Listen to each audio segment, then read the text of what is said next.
Hello everyone and welcome to Sinful Gaming. I hope you're all doing well, I hope you're all staying safe, and most of all, I hope you're all fighting that war against the Grey. Today, we're going to be taking a look at the Thunderstike Stormcast rules for Warhammer Age of Sigmar Warcry. So these are free to download on Warhammer Community. They have a whole article where you can download both these and the brand new Cruel Boys Warcry cards and abilities, as well as a cool narrative campaign. Now, first of all, what we're going to do is we're going to look at all these different abilities and see what we've got here from our ability table. So for starters, we've got Blaze of Glory. This is a generic one that can be used by all of our Stormcast Eternals.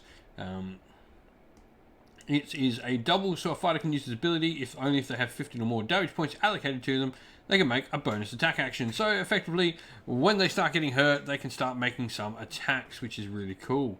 We've got Double, which is a Storm Forged Guardians. If this a fighter with this ability, can use it only if they're in 3 inch of another visible friendly fighter with a leader rune mark. Remove a number of damage points allocated to that friendly fighter up to the value of this ability, then allocate D3 damage points to this fighter. So this is obviously for the Praetors there.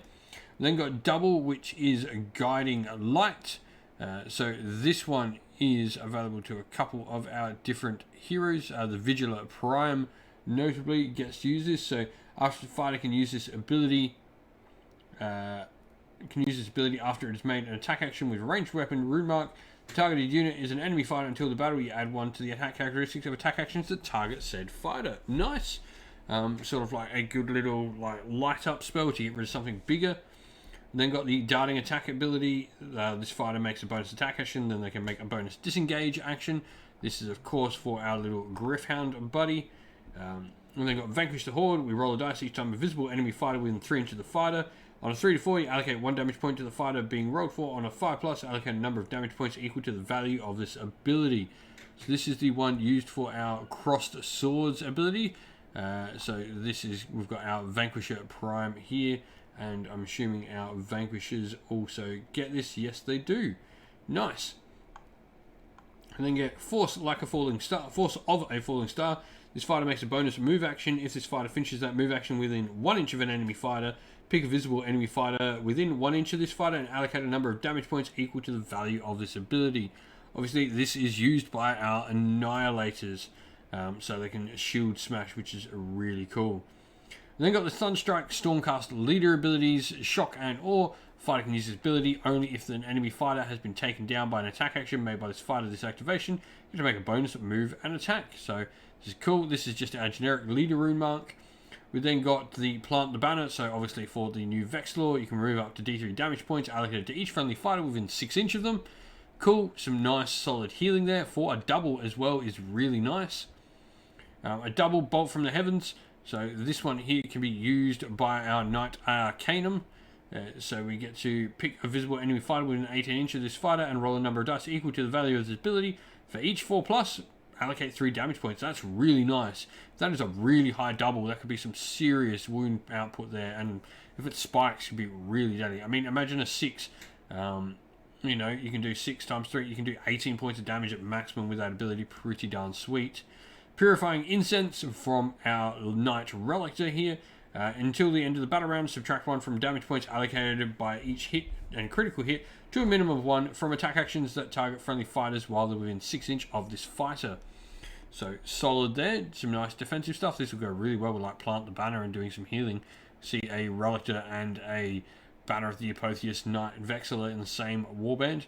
Coordinated Strike now. Pick a number of other visible friendly fighters equal to half the value of this ability within 9 inch. Each friendly fighter picked can make a bonus move action or bonus attack action. So this can be used by, it seems, our Lord Imperator, just sort of planning everything out and doing all this stuff. Then we've got Draw the Gaze of Sigmar, which can be used by the Knight Adjudicator. Pick a point on the battlefield that's visible to the fighter. Allocate a number of damage points equal to half the value of this ability to all enemy fighters within 3 inch. Effectively, he shoots his giant bow and does a ton of damage. Now, let's look at these cards. So, first of all, the Vigilor, 32 wounds and a toughness of 5 is solid. I mean, he's got some cool abilities, but he's going to be sticking around. 210 points, he is pretty sweet and healthy there. Knight Arcanum, 30 wounds again, 230. decent amount of damage output. 2 attacks with 3/6 is nice. And the Imperator has 4 attacks at 2/5, solid. The Relictor, he's pretty average 2/4, nothing to write home about. Same with the Vexilla, their abilities really come from... I mean, their effectiveness really comes from the abilities. They can use the Judicator, though. 1 shot, 410. Oh boy. And a 20-inch range. That is massive in terms of Warcry. So you can definitely do some cool abilities. If you get that quad, you know, he's got 20-inch range on that. So, it doesn't even need range. So he's got, you know, a decent hit, and he's got that. Vindicator Prime going up to toughness 6 now. Because obviously we've got the shield on the model, getting that extra toughness.